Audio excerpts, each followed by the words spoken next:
In this video, we're going to go over how to manually type out a Nastran bulk data file. Now, this is a good video if you're new to using Nastran.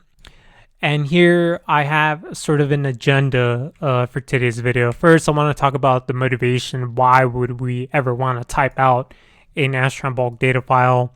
And then we're going to talk about a text editor called Notepad++. This is basically my daily text editor, so I want to make some comments about that. I want to talk about the diagram of the finite element model that we are going to be creating when we type out the Nastran bulk data file. I'm going to go over the Nastran quick reference guide, or the Nastran QRG. Now, this document is going to have basically definitions for every entry that you define in the bulk data file, so I want to make a few comments about that, and then we'll jump into the actual example where we start typing all of these expressions or statements out. I want to make a few comments about the units and more comments about the analysis model. So let's go ahead and get started on the motivation. Now, let's suppose that we had a bulk data file here and we wanted to make one small modification to a number.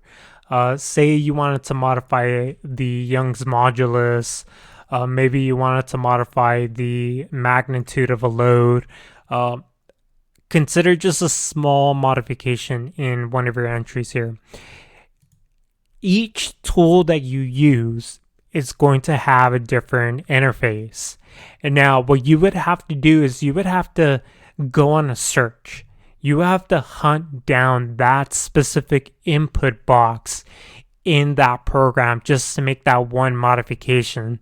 So here are 4 examples from 4 different preprocessors where each interface is slightly different. So this is why it might be easier just to make the modification in the text file as opposed to going into the program and looking through all the forms and the input boxes just to make one change. So that's the motivation. This is why it might be easier just to modify the bulk data file directly instead of going through the program's various input boxes and so on and so on. So now let's quickly talk about Notepad++. So here we're using Notepad++ version 8.4.7. The version really doesn't matter. A few reasons why I like to use Notepad++. One of the main reasons is because I can vertically select text. So here I believe if I press Control and Alt and hold that down, I can select text vertically and I can make modifications like that. So as an example, suppose I wanted to comment a bunch of entries. I can press Control Alt, select with the mouse, and then type in a $ character to comment all of those entries. So Nastran's file reader or bulk data reader is just going to ignore these entries because I used the $ symbol. And so if I go back, that's one of the primary reasons why I like to use Notepad++. Another reason is because one of the plugins that you get with Notepad++ is a comparison tool. So here, ABC, AB, or AB here. Let's go ahead and move this to the right. I can actually get, or rather I can make comparisons between the files left and right. So this is very good if you want to catch differences in different files. And so those are the reasons why I like to use Notepad++. If you go to Google and search for Notepad++, you'll go ahead and find a download link for the program. Now, the diagram. So in this diagram, I basically have an overview of what the finite element model looks like. This is what we're going to manually program for Nastran. Basically, I have 4 nodes expressed as 4 grid points. Grid 1 is going to be fixed, and the same is true for grids 2 and 3. We're going to fix these 3 nodes, if you will. Node 4 here is going to be free, and then we're going to apply a force in this direction. I believe it has a magnitude of 2,000 pound force.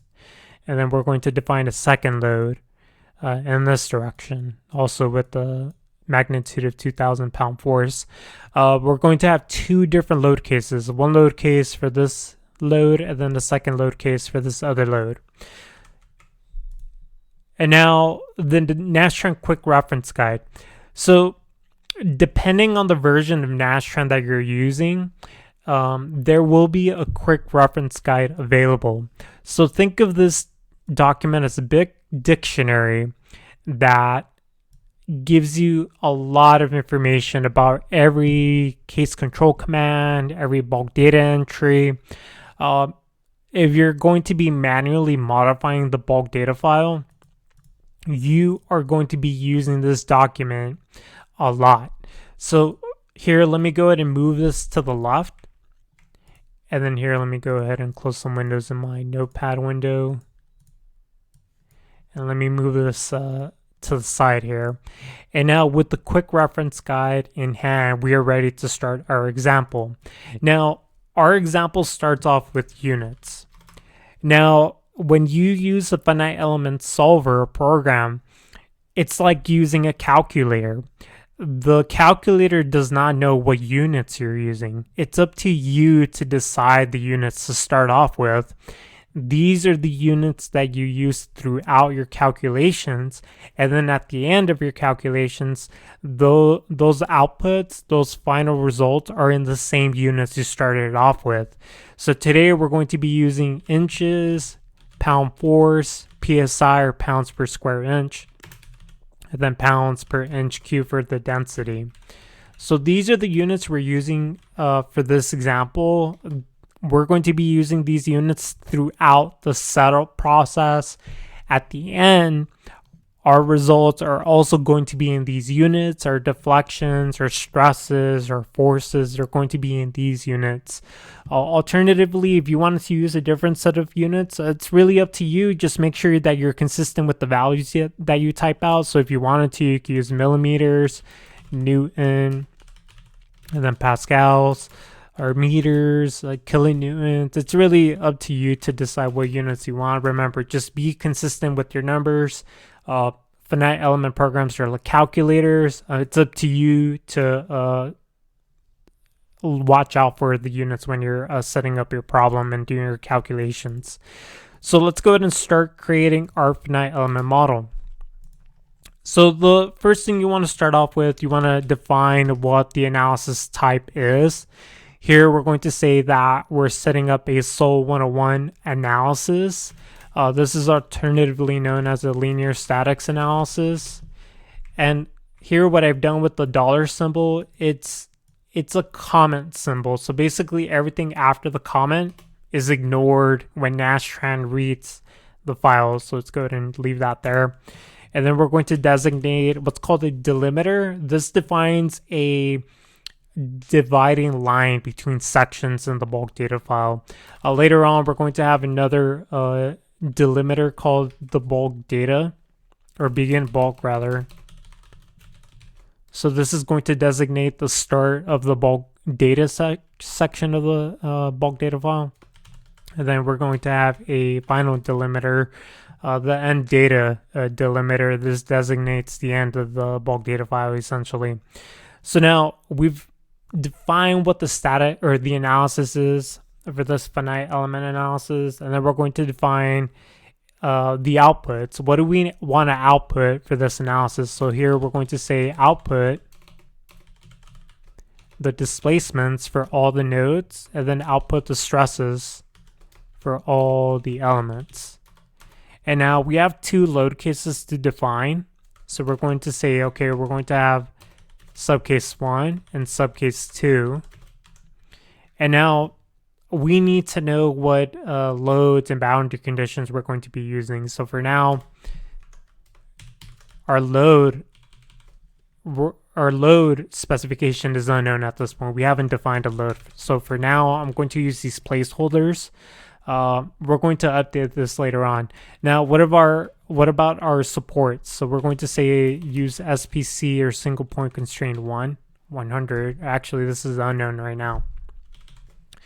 So there are different ways of writing this out. You can either write this out like this. So basically, the load is going to point to a different entry. The SPC is going to point to different entries that define the loads and the boundary conditions. Here, I'm trying to keep this as simple as possible. So what I'm going to do is just define it once. And then every subcase after that, it's going to inherit this SPC. So this configuration here is the same as this configuration. So here, let's go ahead and move this here. Let's copy that here. So both of these configurations are the same. I'm using the first configuration just because it kind of saves some time here. Also with the displacement and the stress commands, these are going to be inherited by the subcase section. So this first configuration is the same as these configurations. So let's go ahead and move that here and here. So both of these are the same. Just this first option, it's a little simpler when you're writing it out. Okay, so let's go ahead and move on to the bulk data section. So the first entry I'm going to say, this is only applicable if you're using MSC Nastran. I know some of you are using other different versions or different types of Nastran, but this first entry rather is for MSC Nastran. This outputs the results in an H5 file. For others out there, you might be using a different version of Nastran, so maybe you want to output a XDB or an OP2 file. Here I've specified this bulk data entry. It's a parameter. It's saying post the results using the one option, so this will output an OP2 file. Now, this is where we get to start typing out our mesh. So the first thing I want to do is define the first node for this model. So this is going to be grid 1. So grid 1 is here in the top left. These nodes are going to be separated by 10 inches. So 10 inches here, 10 inches here, then 10 inches towards the bottom. This is where I'm going to use the bulk or the quick reference guide to look up the so-called grid entry. So what we're going to do is we're going to go to the top and look for the grid entry. And we're going to go ahead and find the grid entry. Now there are a lot of entries that have grids, so let's go ahead and just keep searching until we find the grid entry. Okay, here. So if we look in the table of contents, we click that link, it takes us to the bulk data entry for the grid. Now, when you look at let me first type it out real quick and then we'll go ahead and describe what we did. So this first grid is going to have ID 1, identification number 1. We're going to skip the third field. We're going to go ahead and go to the fourth field. This is where we specify the X value or the X position of the node. So we're going to type out negative 10 inches. For the Y, it's going to be 0. Then for the Z component, it's going to also be 0. So what's going on here? So here, every bulk data entry that you type out, it's going to have so-called fields. The fields are going to be separated into 8 character sections or cells, if you will, or fields.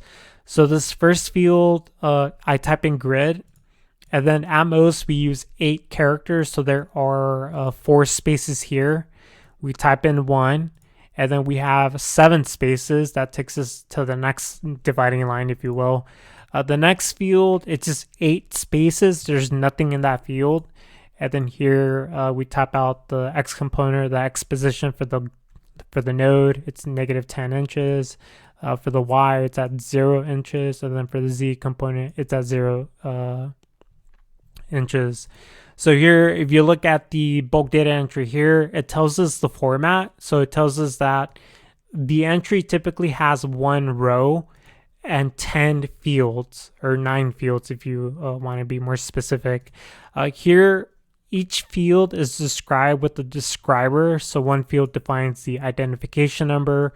The next field defines the reference coordinate system, if you will. The next 3 fields describe the position of the node, and then you have some more information about the other fields. Now, what's important to note here is that in parentheses, you typically are told what type is that value for the field. Is it an integer? Is it a real value? Or is it text? Here, for the first field, or for the first identification field, it's an integer. So what is an integer? This is basically any number that does not have a decimal point. Negative numbers or integers are typed out like this. And then what is a real value? This is basically any number that has a decimal point. So as long as it has the decimal point, that is a real type. Now, what is a character type? This is basically any letter. So a grid is a character type. Now, if you look here in the quick reference guide, I believe it's in chapter 9. So let's go ahead and scroll through chapter 9. A lot of the information that I'm stating right now is inside of the quick reference guide. So if we go to chapter 9, I think this might be chapter 9. Perfect. So here if we jump to chapter 9 rather, and you scroll down, it gives you information about how to read the bulk data file. Here what I wanted to go to is the table that gives you definitions of what an integer type, what a real type, and what a character type is. So let's go ahead and continue on with this example. Now, if you're new to Nastran, maybe you don't want to use spaces, and there's one important setting that's worth mentioning. If you go to settings and preferences, go to what is that? I think it might be editing. And now let me just go through these and try to find the option. Under language, turn on this checkbox, mark this checkbox, replace by space. So make sure that checkbox is marked. Now, let me turn on this show all characters. If you go to view, show symbol, and then you show all characters, this will show you all the invisible characters that are in your text file. Now, here, if you look closely, every time I press the tab key, it gives me 4 spaces. Now, this is important because by default, this will give you tab characters. So here, let's type in grid, tab, 2, tab, tab. I think the next one, or I'll just do the same values. If you're not careful, it will give you tab characters instead of spaces. And when you look at some entries, they are going to have a sort of a weird appearance to them. So these 2 entries are nearly identical, but the presence of the tab characters make this entry look a little odd. So what I'm going to do is I'm going to turn off tab characters. Again, tab characters are those characters that we saw with the arrows. I recommend never using tab characters. This will cause a lot of confusion. So let's go ahead and turn that off. So again, you go to settings, preferences, go to the language section here, and then mark that checkbox. And then every time you press the tab key, you only get spaces. So let's go ahead and turn all of this off. And now let's continue on. So right now, this is in the so-called small field format. So I specifically spaced out all the different fields. So this is the so-called small field format. There's an alternative format called the free field format. So if you don't want to space them out, all you need to do is specify commas. So grid, comma, that's the end of field 1. Field 2, this is the ID of the node, node 2. And then the third field, that's blank, so we go to the next comma, and then where is the X position of this node? It's going to be at 0. For the Y, it's at 0, and then for the Z, it's at 0. So we're done with that entry. And then for grid 3, we're going to do the same. So here, it's at 10 inches, 0 inches for the Y, and then 0 inches for the Z. and then the same for the fourth. So here I'm just looking at my notes while I'm talking out. So what we're doing right now is we're defining the nodes 1 through 4 of this diagram. So let me move this side by side. So here back on the right, let's go ahead and finish this. And let me just double check and make sure I've typed all of this out. So remember, mind or pay attention to the type. So the first field is going to be character type. The next field is going to be an integer. The next few fields are going to be real types. So make sure you include those decimal points. So here, let me just make sure and look at my notes and make sure I've typed out everything properly. Okay, we're done with the notes. Now let's go ahead and define some elements. So the elements are going to be defined with a CROD entry. So here, let's go ahead and type out a node, or rather element 1.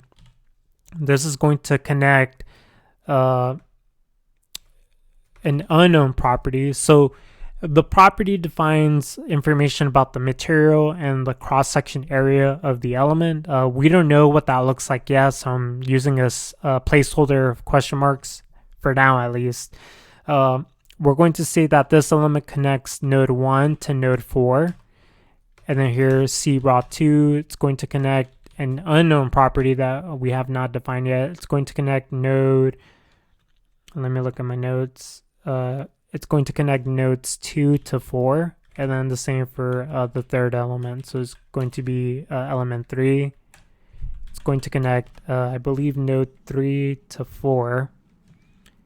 And we're done with the mesh. Now let's go ahead and talk about the materials and properties. So we need to define a Young's modulus, Poisson ratio, and optionally a density for this material. So we're going to define what's called a MAT1. So what I'm going to do is go back to the quick reference guide and let's go ahead and find that entry, the MAT1 entry. So here's the MAT1 entry. You can see it consists of 2 rows. The first row has about 9 fields, and then the second row has about 5 fields. So field 12, field 13, field 14, and field 15. Now, you do not have to provide data for all of this. You only have to provide data for the bare minimum. So here, for the MID, I'm just going to say that the MID is 1. And then the next field, field 3, it's going to be the Young's modulus. So I believe this is going to have 1E7 pounds per square inch, I believe. So let's go ahead and look at my data here. I'm looking at my notes right now. So that's the Young's modulus. The Poisson ratio is 0.33.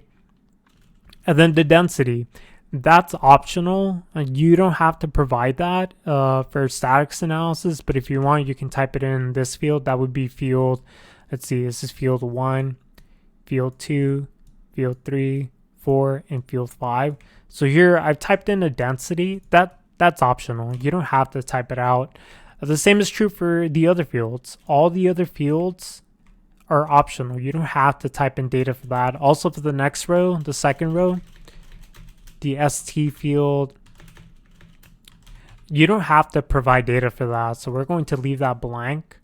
So let's quickly recap the MAT1 entry. If I look here, I look at the table here on the left, the MID field, this is a identification number for the material. The second field, it's a E. This is the Young's modulus. Pay close attention to the parentheses. For the first MID field, it's telling me it's an integer type. The next field, it's a real type, so make sure it has a decimal. And then for the Poisson ratio, you can see that it's a real value ranging between -1 and positive 0.5. So that's how you read this. Another comment, the remarks. So the remarks are going to give you additional information about the capabilities of that bulk data entry. How do you use it? What does it do? That's listed out in the remarks. So when you eventually start using Nastran often, you'll be reading all the definitions and explanation for the bulk data entries. So I wanted to point out what's available here in the quick reference guide. Now we're done with the material. Now we need to define the cross-section area for these elements that we've defined for this finite element model. So this is where we then use the so-called prod entry. So the first prod entry is going to have an ID of 1. It's an integer. Here we're going to specify the pointer for the material. So this field 1, this is pointing to the material identification number 1. So it's pointing to this material above. And we're going to give it a cross-section area of about 1.0 inches squared. We're going to repeat the process, prod 12. It's going to be using the same material, and then that has a cross-section area of 2. And then we're going to repeat the process, same material but a different cross-section. Remember, it's up to you to decide and supply your units. Here, all of our units are in inches, pound force, psi. So here the Young's modulus is in psi, if you will. The cross-section area it's in inches squared. And now we're pretty much done with the materials and properties. Now, if you recall back when we defined the elements, we use these question marks as placeholders. We didn't know what the cross-section area was, but now we do. We say that this C-rod is pointing to P-rod 11. So this P-rod 11 is going to point to this P-rod that's using this cross-section area of 1 inch squared. And then the same for C-rod 2. This is going to be pointing to P-rod 12. And element 3 is going to be pointing to P-rod 13. So now let's focus on the loads and boundary conditions. So to make sure that this structure is properly supported, we're going to define what's called a single point constraint entry, SPC1. We're going to give this an ID of 100. We're going to say constrain degrees of freedom 1, 2, 3, 4, 5, and 6. So this is saying, hey, constrain the translations in the 1, 2, and 3 direction, or the X, Y, and Z direction. Also, constrain the 4th, 5th, and 6th degree of freedom, which are the rotations about the X, Y, and Z axes. Do this for the following nodes: node 1, node 2, and node 3. So these are going to be the 3 grid entries that we defined earlier. So grid 1, 2, and 3. So we're done with the supports at least. Now we have to update command up here. So remember the SPC command above, we use the placeholder, and now let's go ahead and type in 100. So again, this 100 is a pointer to this SPC1 entry. And now let's work on defining the loads. So we're going to define what's called a force entry. We're going to give it an ID number, so 300. We're going to say apply this force at node or grid 4. And we're going to skip field 4, so we're going to leave that blank. And we're going to go to field 5. This is where we supply the magnitude of the force. And here we're going to specify a vector that defines the direction of the force. So the vector, if you will, it's going 0.8 in the X, negative 0.6 in the Y. And then for the Z, if you wanted to, you can type that out, or you can leave it blank. If you leave it blank, it uses the default value of 0. This is actually a good time to talk about default values. If you ever leave a field blank, it typically defaults to a default value that's listed in the quick reference guide. So let's go ahead and see if we can find it. If we look here, in the parentheses for each describer, for each field, we get told what the default value is if you leave it blank. So here for the CID field, that would be field 4. here on the right, we left it blank. It's blank. So what happens when it's blank? Here, the quick reference guide is telling us that when it's blank, it's using a default value of 0. So if we type in 0 here, that 0 is something we do not see, but Nastran is internally using that value. So that's why I wanted to mention that even though it's blank, Nastran is using a default value. Here for Ni3 or N3, which is the Z component, in parentheses, we get told what the default value is. Here we get told that the type is a real number, and I believe here, I'm not sure where it is, but the default value is 0, just in case you're wondering. Now, let's go ahead and repeat this. Let's create another force entry here on the right. We'll call this force 310. We are going to apply it at node 4. It's going to have the same magnitude, but the direction is going to be a little different. It's going to go negative 0.8 along the X and then negative 0.6 along the Y. So if we look here, we've defined our forces 1 here and then our second force here. So you can see that 1 is going in the positive X and then 1 is going in the negative X direction. So that's why if you look here on the right, we have a positive 0.8, so positive X, and then a negative 0.8, negative X. Okay, now let's go ahead and save this bulk data file. So we're going to go ahead and give it a name, model.bdf. Now, the file extension doesn't really matter. So here, this is called a model.bdf. You could give this a different name. You could call it maybe inc for include. Some people use dat for data. Other people use nas for nas. The file extension really doesn't matter. As long as it's a text file, you'll be okay. So here, let's go ahead and run this with Nastran. So I'm going to take Nastran, and I don't know if this is actually going to run. And here, when you double click the Nastran icon, right now it's configured to only look for .bdf or .dat files. Here you can go ahead and select all files, and this will show you all the files in the directory. Select the text file and click run.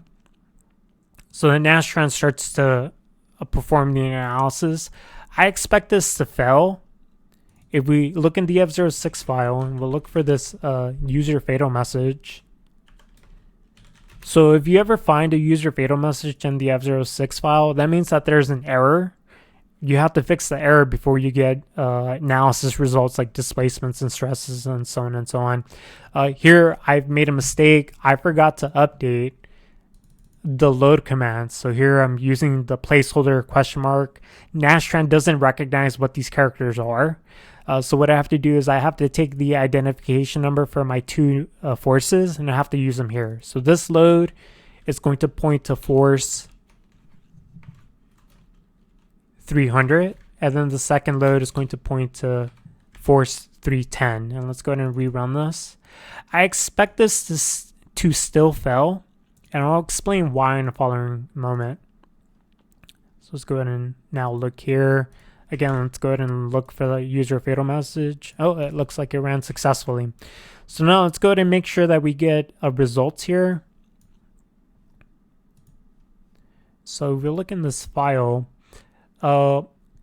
we get some information about the displacements and the stresses in our elements. So this is good for us because that means that the analysis has been a success. Now, let's go ahead and talk about some details about the results for now. Here, let me copy these two tables. So let's go ahead and select those rows and copy them here. So we get two tables. One table for the displacements is for subcase 1, and I know it's for subcase 1 because here on the top right it says subcase 1. The second displacement table, it's for subcase 2 because here on the top right it says subcase 2. Now when you look at this data, these are tables. Here the first column is a node number column.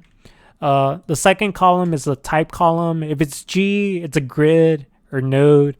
The next column is a T1. So these are the deflections along the first degree of freedom. The second column is telling you the deflections or deformations along the second degree of freedom. So here we have 3 columns for the 3 translations along the X, Y, and Z degrees of freedom. Remember, these outputs are in inches because we supplied all of our input data in inches, pound force, PSI, and so on and so on. Now, what about these 3 columns? These 3 columns are the rotations at the nodes. These typically have units of radians. Here we have one column for the X, or rotations about the X, a second column for rotations about the Y, and rotations about the third axis, or the X, Y, and Z axes. And the same for the second table. We have various columns of data. And if we scroll down a little bit more, let's go ahead and look at the stress output. So let's go ahead and replace this data. So the first table, if I look at the top right, it's subcase 1. Here for the second table, it's for subcase 2. Remember, we are looking at a table with different columns. So here we get told that this data is for elements 1 and 3. The second column tells us the respective axial stresses. And now what about element 2? Where did element 2 go? If we look here in this next column, this is where we have the data for element 2. So here, this row, if you will, this is for element 2. We get the axial stress in that element. And then we can repeat the process for subcase 1 and 2. Now, these tables are useful if you're new to Nastran. What we're going to do now is we're going to upload this data to the viewer web app. We're going to take that bulk data file and we're going to upload it to this tool. This tool is free as long as you're an MSC Nastran user.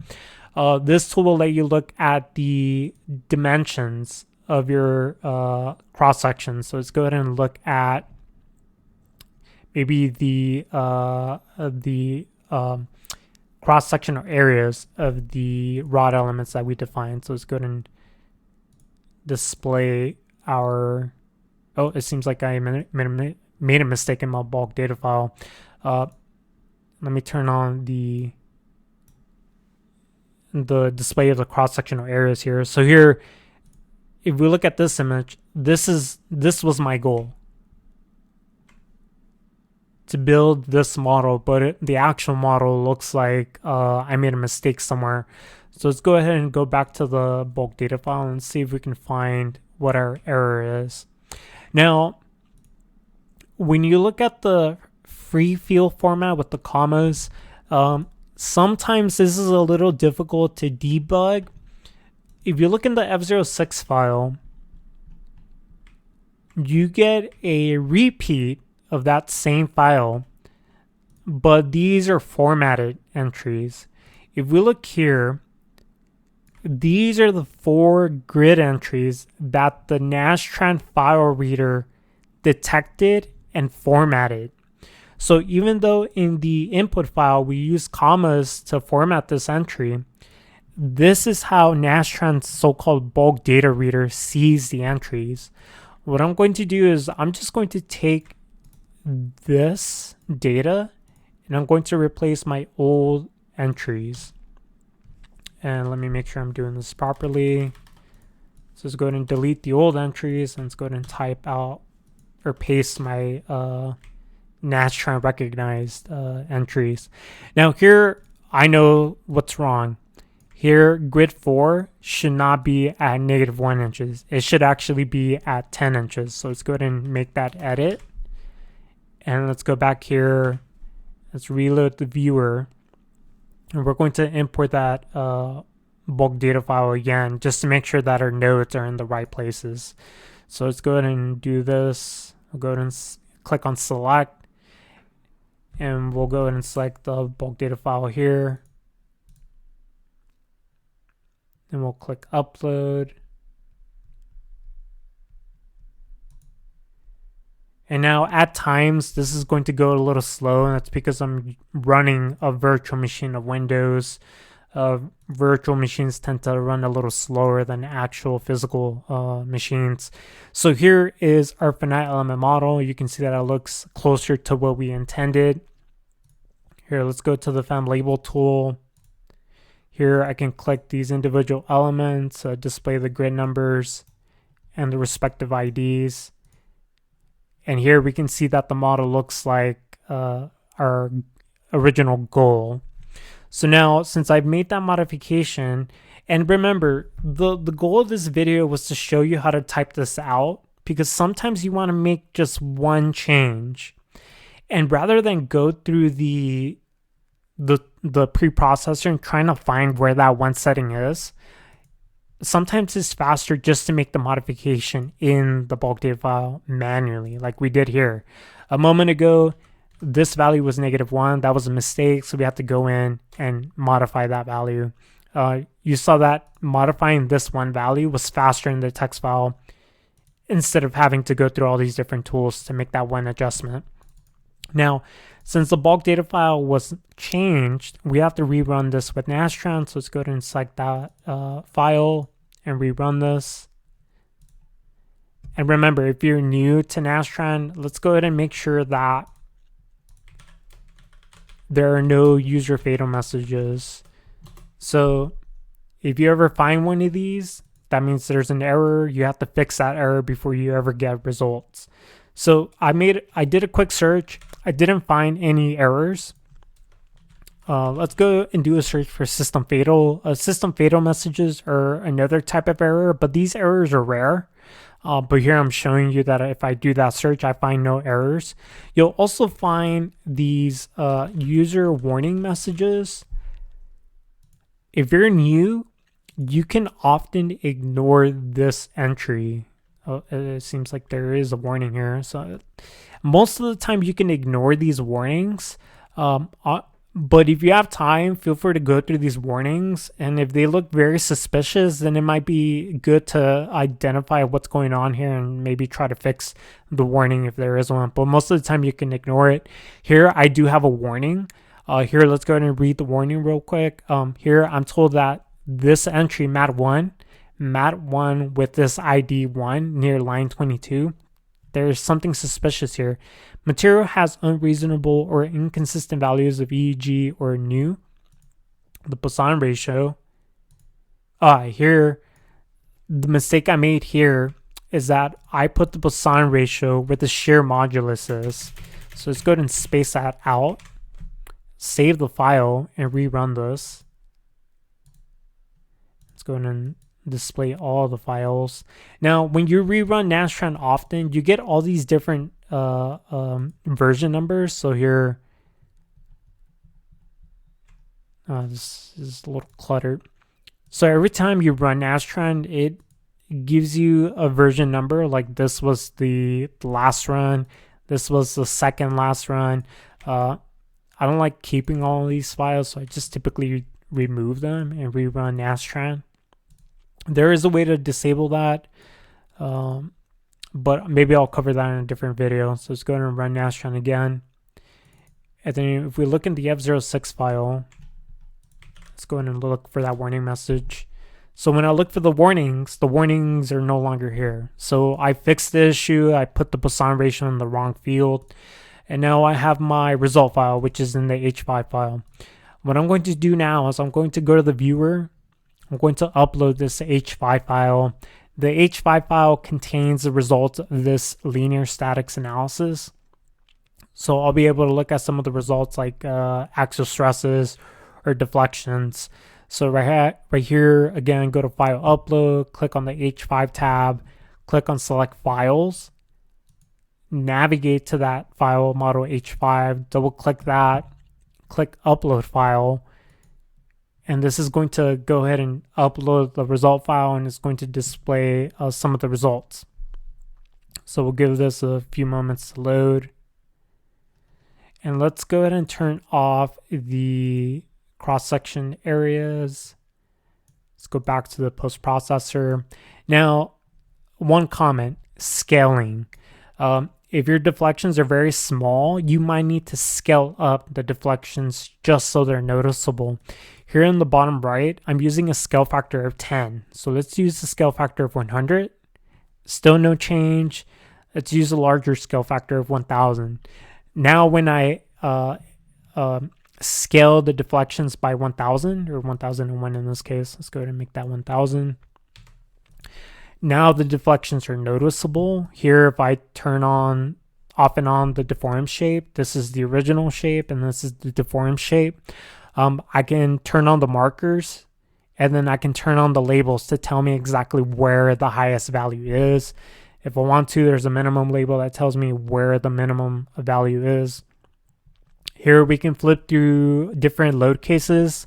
So this is the first load case, or subcase 1. Let's go to subcase 2, which is the second load case. We'll go ahead and mark this checkbox. And now this is what the second deformed shape for load case 2 looks like. This is before and then after. So again, I can turn on the markers, the labels, and get some more data. Also, I can look at the axial stresses. So if I go in and select the stress data set, it's going to select this load case. We'll give that some time to load the results. And then we'll go ahead and turn on the arrows because we want to know what the direction for the arrows are. And then maybe we'll go ahead and identify where the highest load is, if you will. Now, sometimes there might be a lot of data that's overlapping. You can either rotate the model. So here, if I rotate it, that kind of gives me a cleaner view. Or I can go into so-called first-person mode. So if you've ever played a video game, this will let you inspect the model like if you were doing this with a video game. So let me make an adjustment here to my virtual machine. So let's go ahead and do this again. Let's go to fit model and go to enter controls. So here you can see that I'm moving the camera as if I was playing a video game. So here I can look at what the axial stresses are for these rod elements, if you will. So let me go rotate the model and then zoom out again. So that's how you look at the axial stresses in these elements. Now let me jump out of the post-processor mode. Let me turn on the cross-section areas for this. Let me go back into this first-person mode. And now you can see that I'm moving into the model. And let me rotate this a little. Let me move sideways. And let me go forward. So now what I'm doing here is I'm going to go in until I go inside the cross section. Now when I'm inside the cross section, I can see both ends of the members. So here you can see that there's some overlapping of the members. You can see one of the caps is here. So let's zoom out, and now I'm outside of the cross section, if you will. So this first person mode, it's a very, very handy tool. Again, this viewer tool is free as long as you're an MSC Nastran user. And now let's go back to the bulk data file because this was the whole point of the video. Now, there are some useful things that you might want to do. The F06 file is going to get very big. It's going to output a lot of data. Now, there are a few things you can do to prevent that. If you look here, the default configuration is to do the following. Output data to, let me do this again. Output data to the following files. So F06 and H5 file. So the H5 output was triggered with this entry. Now, different Nastrans will have different entries that trigger the output of the H5 file. But right now, the problem is the F06 file. This will get very big. It sometimes can get up to 10 gigabytes big. How do you prevent that? What you can do is the following. You can do this. You can say, you know what? Just output the data to the result file H5. So if I do this, if I look at the old F06 file, you can see that I have displacements here. If I go back here and I say, you know what, just plot the data. If I run this again with Nastran, you'll see that I no longer get displacements inside of the F06 file. So let's go ahead and look inside here. And if I zoom out, you'll see that I no longer have displacements. I only get stresses. Now, what's happened here with this plot command, it said output data to the H5 or OP2 file. Now, what if you still want data to the F06 file? So you could do this. You could either leave this blank, or you could say, plot the data to the H5 file and print the data. So if I run this with Nastran, I will also get data of the displacements in the F06 file because we said print the data to the text file. So if I look back in the F06 file, now I have my displacement tables here. So as my personal preference, when I'm handling larger models that output a lot of data, I say, just plot the data. Don't even output the data to the F06 file. It's just too much data. The other way of reducing the file size, if you look here, I get a repeat of the input file. All the nodes, all the elements, all the materials, that is repeated in the F06 file. So if the original bulk data file was maybe 5 gigabytes, so this is my BDF, in this case it's going to be the Nastran or NAS file. The F06 file is going to have a repeat of the bulk data file, so this will also be more than 5 gigabytes, which is just not necessary. It's redundant, it's duplicate. What you can do is the following. You could say, for the echo or the duplication or the repeat of the data, don't repeat anything. Set echo to none. And we go back here and we run this bulk data file again. Let's go ahead and select this Nastran file. That echo part is no longer here. So here, let me do this side by side. So this is one of the reasons why I like using Notepad. So let's go ahead and look at this run. So this is .1. So this was a previous run here on the left. If you look here, I have the echo or the repeat of that section. But if I look here on the right, I no longer have the repeat of the bulk data section. It's absent. So instead of my F06 file being 5 gigabytes, it's now less than maybe 100 kilobytes. I forget the exact number, but that's a way to reduce the size of the F06 file. And now your bulk data file can get very big. Sometimes it could get to a size of 10 gigabytes. When you're dealing with a text file that's that big, it's very difficult to make a change or to modify that bulk data file. But there's a way to shortcut this. Let's go ahead and delete all of this old data. And let's rename this file .bdf.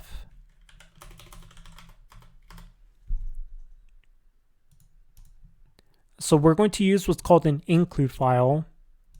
So we're going to call this new text file mesh. Let's go ahead and make a text file. We'll call this mesh.bdf. Let's go ahead and open it here on the right. And then we're going to copy all of our mesh.